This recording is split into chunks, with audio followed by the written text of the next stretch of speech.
Hello friends, अगर आप BPSC TRE 4.0 की तैयारी कर रहे हैं तो आप सभी के लिए क्लास बहुत इंपॉर्टेंट है। इससे पहले की क्लास अगर आप लोगों ने देखी होगी तो आपको पता होगा कि हम लोग बीपीएससी टीआरई 1.0, 2.0, 3.0 में जितने भी पीआरटी, जूनियर, टीजीटी, पीजीटी के क्वेश्चन किए गए उन सारे क्वेश्चन को सॉल्व कर रहे हैं। उसके साथ ही साथ उसका डिटेल भी देखते हुए चल रहे हैं। तो हिस्ट्री का अगर हम देखें तो हिस्ट्री में चाहे आपका पीआरटी हो, जूनियर हो, टीजीटी हो, पीजीटी हो, सभी का जो क्वेश्चन हम लोग सॉल्व कर चुके हैं, आपका कंप्लीट हो चुका है। जितने भी क्वेश्चन अब तक टीआरई 1, 2, 3 जो आपका री एग्जाम हुआ है, कैंसिल हुआ है, सभी कंप्लीट हो चुका है। तो कल से जो क्लास आपकी ज्योग्राफी की स्टार्ट, यानी ज्योग्राफी में जितने भी क्वेश्चन आपके पूछे गए हैं सभी वर्ग के, उन सारे क्वेश्चन को हम लोग सॉल्व कर रहे हैं। तो इससे पहले क्लास आप लोग नहीं देखे होंगे तो जरूर देखिएगा।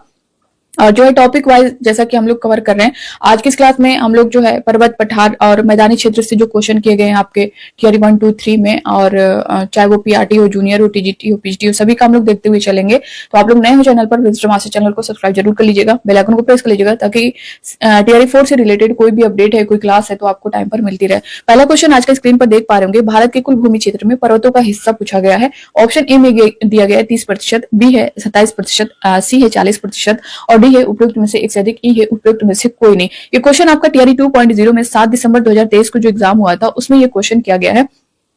तो आप लोग भी अपने आंसर करिएगा। भारत के कुल भूमि क्षेत्र में पर्वतों का हिस्सा कितना है?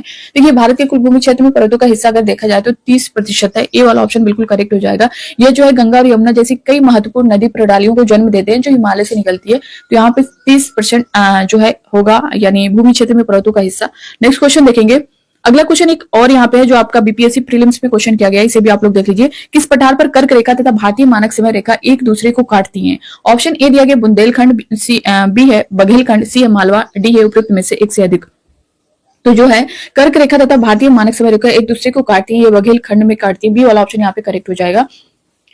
बघेलखंड का क्षेत्र जो है मध्य प्रदेश और छत्तीसगढ़ में फैला हुआ है। छत्तीसगढ़ के सूरजपुर जिले में स्थित महानदी के तट पर भैंसा मुंडा भारत का एकमात्र स्थान है जहां से कर्क रेखा और भारतीय मानक समय रेखा एक दूसरे को काटती हैं। तो बघेलखंड यहाँ पे करेक्ट आंसर हो जाएगा। अगला क्वेश्चन है, केंद्रीय उच्च भूमि के संबंध में निम्नलिखित कथनों में से कौन सा सही है? ये क्वेश्चन आपका टीआरई 3.0 में देखिए पूछा गया है और 6 to 8 यानी जूनियर में क्वेश्चन किया गया जो आपका एग्जाम कैंसिल हो गया था। ऑप्शन ए में दिया गया इसका पश्चिमी भाग मालवा पठार है, बी है ये दक्कन पठार का भाग है, सी है ये अरावली से घिरा है, डी है उपयुक्त में से एक से अधिक, ई है उपयुक्त में से कोई नहीं। देखिए, केंद्रीय उच्च भूमि अरावली श्रेणी से घिरा हुआ है तो यहाँ पे सी वाला ऑप्शन तो आपका करेक्ट है ही। और जो है इसका पश्चिमी भाग जो है मालवा का पठार है, तो ए वाला भी यहाँ पे करेक्ट हो जाएगा। तो ए और सी जो है दोनों यहाँ पे करेक्ट होंगे, तो इसलिए आपका आंसर जो है डी वाला हो जाएगा, उपयुक्त में से एक से अधिक। ठीक है, अब यहाँ पे अरावली श्रेणी जो है पालनपुर गुजरात से राजस्थान होकर दिल्ली के लगभग जो है 800 किलोमीटर लंबी कैम्ब्रियन युग की पर्वत श्रृंखला है। मालवा पठार के अधिकतर भागों को केंद्रीय उच्च भूमि की संज्ञा प्रदान की गई है। तो इसका जो करेक्ट आंसर होगा आपका डी हो जाएगा, यानी पश्चिमी भाग मालवा पठार अभी है और अरावली से घिरा भी है। नेक्स्ट क्वेश्चन है, भारत की सबसे ऊंची पर्वत श्रेणी कहते हैं? ऑप्शन ए में दिया गया है कंचनजंगा, बी है एवरेस्ट, सी है केटू और डी है उपयुक्त में से एक से अधिक, ई है उपयुक्त में से कोई नहीं। तो भारत की सबसे ऊंची पर्वत श्रेणी की अगर बात करें तो ये है आपका गाडविन आस्टिन केटू है। यहाँ पे सी वाला ऑप्शन आप देख सकते हैं, बिल्कुल करेक्ट हो जाएगा। काराकोरम श्रेणी में स्थित इस शिखर की ऊंचाई जो है 8611 मीटर है, जबकि भारत में स्थित हिमालय की सर्वोच्च चोटी कंचनजंगा है। ठीक है, तो ये भी पॉइंट्स आप याद रखिएगा। अगला क्वेश्चन यहाँ पे दिया गया, भारत के पूर्वी घाट की सबसे ऊंची चोटी है। पूर्वी घाट की दिया है, यहाँ पे ध्यान दीजिएगा क्योंकि एग्जाम हॉल में जो प्रेशर होता है ना उसमें आप पश्चिमी घाट, पूर्वी घाट, ये सारी चीजें ध्यान नहीं देते हैं और जल्दबाजी में क्वेश्चन गलत कर देते हैं। तो यहाँ पे जो पूछा है ध्यान से क्वेश्चन को पहले पढ़ना है, क्वेश्चन में पूछा क्या गया। तो भारत की पूर्वी घाट की सबसे ऊंची चोटी पूछा गया है। ऑप्शन ए में दिया गया कंचनजंगा, बी है नाईमुड़ी, सी है महेंद्रगिरी, डी है उपयुक्त में से एक से अधिक, ये उपयुक्त में से कोई नहीं। ये आपका टीआरई 3.0 में पीजीटी में क्वेश्चन किया गया है। 22 जुलाई 2024 को जो एग्जाम हुआ था उसी में ये क्वेश्चन किया गया है। देखिए, अगर इस विकल्प में देखा जाए तो पूर्वी घाट की सबसे ऊंची चोटी जो है वो महेंद्रगिरी है। सी वाला ऑप्शन यहाँ पे करेक्ट हो जाएगा। ये चोटी उड़ीसा के गजपति जिले में अवस्थित है और इसकी ऊंचाई की बात करें तो 1501 मीटर है, जबकि संपूर्ण पूर्वी घाट की सबसे ऊंची चोटी की बात करें तो झिंदगीड़ा है। ये याद रखिएगा। ठीक है, नेक्स्ट क्वेश्चन देखेंगे। अगला क्वेश्चन है, निम्नलिखित श्रेणियों को उत्तर से दक्षिण की ओर क्रम में व्यवस्थित कीजिए। अब इस श्रेणी को जो है उत्तर से दक्षिण की ओर क्रम से व्यवस्थित करना है। ऑप्शन फर्स्ट में दिया गया लद्दाख, सेकेंड है काराकोरम, थर्ड है पीर पंजाब, जी फोर्थ है जास्कर। नीचे दिए गए कूट का प्रयोग कर सही उत्तर चुनिए। देखिए, इसमें क्या हो जाएगा कि उत्तर से दक्षिण की ओर क्रम में व्यवस्थित करना है। तो पहले आपका होता है काराकोरम, ये फर्स्ट पे है। सेकेंड पे आपका लद्दाख है, ये आपका सेकेंड पे आता है और उसके बाद है काराकोरम, लद्दाख। थर्ड पे है आपका जास्कर, जास्कर जो है थर्ड पे आता है। और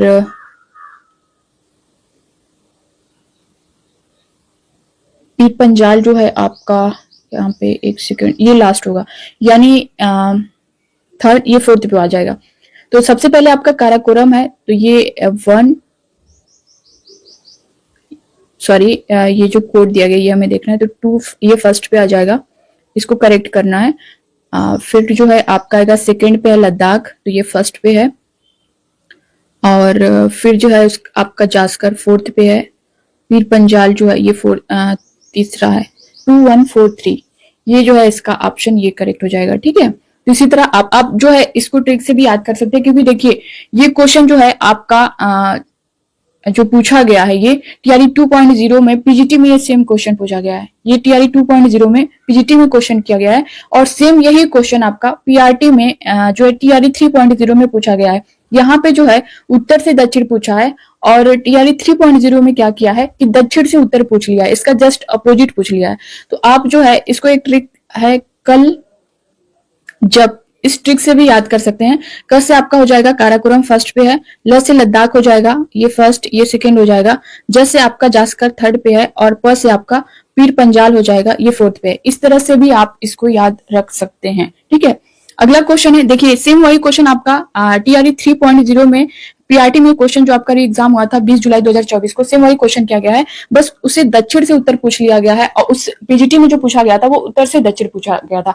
इसलिए मैं आपको कह रही हूँ क्वेश्चन इसलिए सॉल्व करवा रही हूँ। बहुत से जो ऐसे कैंडिडेट उनका कहना है कि हम जो है पीआरटी का देंगे तो फिर लेवल इतना ऊंचा क्यों देखें, क्यों वैसे क्वेश्चन को देखें। लेकिन आप देखिए पीआरटी वाला क्वेश्चन ही पीजीटी में पूछा है, पीजीटी का क्वेश्चन पीआरटी में पूछ दिया है, टीजीटी में पूछ दिया है, 6 to 8 में पूछ दिया है। तो आपको सब कुछ पढ़ना है, सब कुछ कवर करना है, ताकि आपसे आगे जाके आपको कोई पछतावा ना होना पड़े, क्योंकि एक नंबर से जिनका रुक रहा है फिर आप उस दर्द को समझ सकते हैं। यहाँ पे जो दिया गया है कि निम्न में से कौन सा दक्षिण से उत्तर की ओर हिमालय पर्वत मालाओं का सही क्रम है, तो यहाँ पे दक्षिण से उत्तर आपको देखना है। ऑप्शन ए में दिया गया लद्दाख, जास्कर, पीर पंजाल, काराकोरम। अभी मैंने ट्रिक भी बताया, उस ट्रिक से भी आप याद रख सकते हैं। बी है पीर पंजाल, जास्कर, लद्दाख, काराकोरम। सी है काराकोरम, लद्दाख, जास्कर, पीर पंजाल। डी है उपयुक्त में से एक से अधिक। ई है उपयुक्त में से कोई नहीं। तो कौन सा जो है दक्षिण से उत्तर की ओर हिमालय पर्वतमालाओं का सही क्रम है, हमें दक्षिण से उत्तर बताना है। तो सबसे लास्ट में आपका कौन सा आता है, यानी दक्षिण से आपको करना है, तो कौन सा होगा, पहले आपका पीर पंजाल हो जाएगा, उसके बाद जास्कर होगा, फिर उसके बाद लद्दाख होगा, फिर काराकोरम होगा। तो बी वाला ऑप्शन यहाँ पे करेक्ट हो जाएगा। पूरा डिटेल हम लोग देख चुके हैं, तो बहुत ज्यादा इस पर टाइम नहीं लेंगे। अगला क्वेश्चन यहाँ पे है, मालनाड क्षेत्र का संबंध निम्नलिखित में से भारत के किस पठार से है। ये आपका टीआरई 1.0 में पूछा गया पीजीटी में। ऑप्शन ए में दिया गया तेलंगाना का पठार, बी है महाराष्ट्र का पठार, सी है कर्नाटक का पठार, डी है उपयुक्त में से एक से अधिक, ई है उपयुक्त में से कोई नहीं। तो मालनाड क्षेत्र का संबंध भारत के जो है कर्नाटक के पठार से है। यहाँ पे कर्नाटक सी ऑप्शन आप देख सकते हैं, बिल्कुल करेक्ट है। ये पठार धारवाड़ पर्वतीय प्रणाली की ज्वालामुखी चट्टानों और ग्रेनाइट से मिलकर बना है। इस पठार का जो नामकरण है वो कर्नाट है, जिसका अर्थ है काली मिट्टी की भूमि, इस नाम पर किया गया है। तो यहाँ पे सी वाला करेक्ट हो जाएगा। अगला क्वेश्चन है, सतलुज और काली नदियों के बीच स्थित हिमालय के भागों को निम्नलिखित में से किस नाम से जाना जाता है। Option A Himalaya, Kumaon Himalaya, B है असम हिमालय, सी है नेपाल हिमालय, डी है उपयुक्त में से एक से अधिक, ई है उपयुक्त में से कोई नहीं। आपका टीआरई 1.0 में पूछा गया है पेपर सेकंड में, तो आप लोग अपने आंसर करिए। देखिए कुमाऊं हिमालय, सतलुज जो है और काली नदी के बीच स्थित हिमालय का ही भाग है, तो यहाँ पे ए वाला ऑप्शन जो है करेक्ट हो जाएगा। इसका पश्चिमी भाग जो है गढ़वाल हिमालय और पूर्वी भाग कुमाऊं हिमालय कहलाता है, तो इसका ए ऑप्शन बिल्कुल करेक्ट होगा। तो ये था दोस्तों आज का 10 क्वेश्चन। आई होप कि आप सभी को ये क्लास हेल्पफुल लगा होगा तो लाइक कर दीजिएगा और ज्यादा से ज्यादा लोगों तक शेयर करिएगा। मिलते हैं नेक्स्ट क्लास में, तब तक के लिए बाय बाय, टेक केयर, खुश रहिए, पढ़ते रहिए। Thank you.